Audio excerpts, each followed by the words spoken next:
Good day guys! So sa video na to, meron tayong isang problem about electromagnetics. Okay, so we have a problem here. Two identical coupled coils have an equivalent inductance of 40 millihenries when connected in series aiding and 17.5 millihenries in series opposing. What is the value of the mutual inductance? Okay, so meron daw tayong two identical coupled coils. So, meron tayong value na 40 millihenries kapag connected in series aiding and 17.5 millihenries kapag naka-series opposing naman. So, ang hinahanap natin for this problem is mutual inductance. Okay.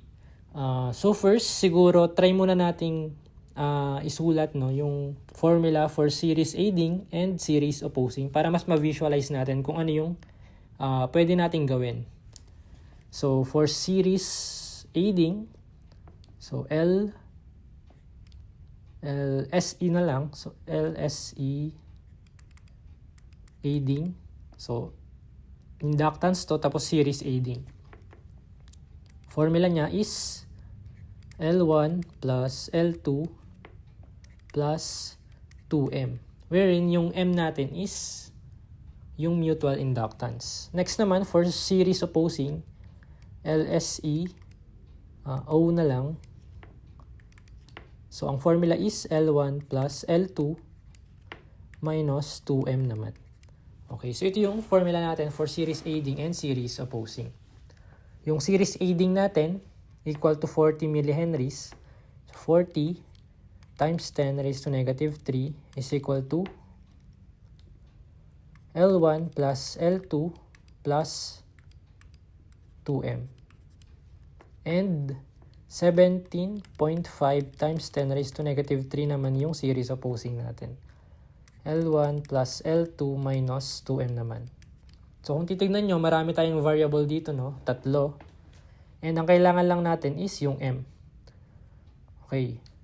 So siguro, try nating i-manipulate tong equations na to. So since ang kailangan lang natin is yung meron tayong mutual inductance and hindi natin kailangan tong L1 and L2. So, kailangan natin ma-eliminate. And, ang pwede natin gawin to eliminate these variables is to subtract tong dalawa. Kasi L1 plus L2 minus L1 plus L2, magiging 0 na yan. So, try natin i-subtract. So, 40 times 10 raised to negative 3 minus 17.5 times 10 raised to negative 3. So, try nating isolve. So, 40 minus 17.5.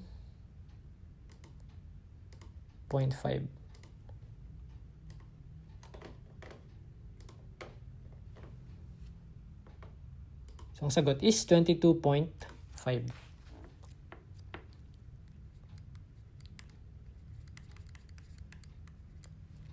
Next, so try nating i-group to and treat natin as one variable. Tapos ito naman is another variable. Okay?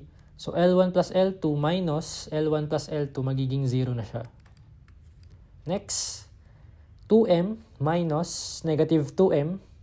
So, ang sagot niyan is 2M plus 2M na. So, plus 4M. Okay.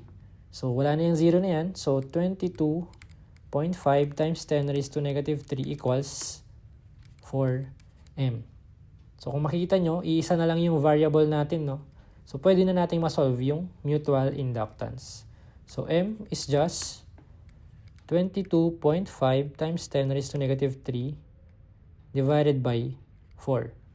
So, ang sagot natin is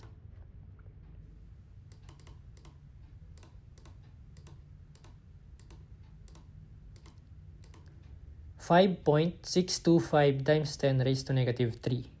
So, 5.625.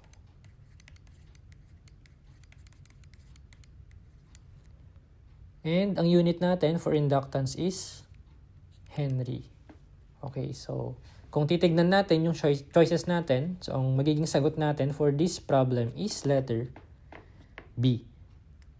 So 5.625 millihenries. Kasi kung i-convert natin to into millihenry, so times 10 raised to negative 3 naman siya. So 5.625 millihenries. Henry lang to. Okay. So, with that, thank you ulit sa pakikinig and panonood.